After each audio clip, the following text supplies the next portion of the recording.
இரக்க ஆண்டவரில் அன்பு பக்தர்களே, எதிர்காலத்தை குறித்த குழப்பத்தில் இருக்கிறீர்களா? இதோ இரக்க ஆண்டவரின் வாக்கு உங்களுக்காக.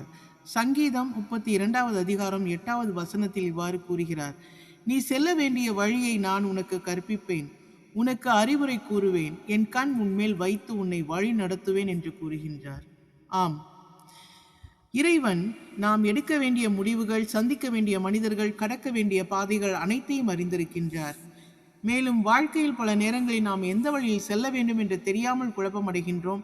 ஆனால் நமது திட்டங்கள் தோல்வியடைந்தாலும், நமது கணிப்புகள் தவறாக போனாலும், இறைவனின் பார்வை நம்முடைய ஆரம்பத்தையும் முடிவையும் கண்டு சரியான வழியை காண்பிக்கின்றது. நாம் காணாத நாளையும் அவர் தெளிவாக காண்கின்றார். எனவே நம் அறிவை மட்டும் நம்பாமல் அவரது வழி நடத்துதலை நாடுவது ஞானமாகும்.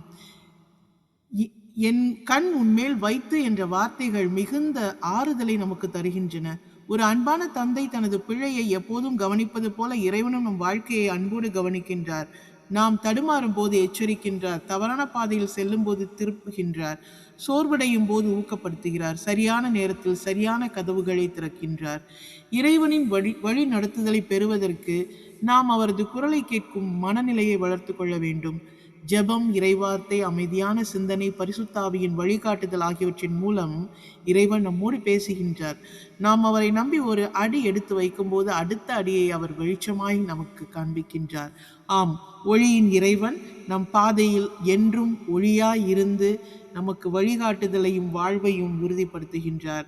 அந்த நம்பிக்கையை அவர் மேல் வைத்து இந்த நல்ல ஒளியை, வழிகாட்டுதலை, எதிர்காலத்தின் வெளிச்சத்தை இன்றே பெற்றுக்கொள்வோம். ஆமேன். இரக்கம் போற்றி.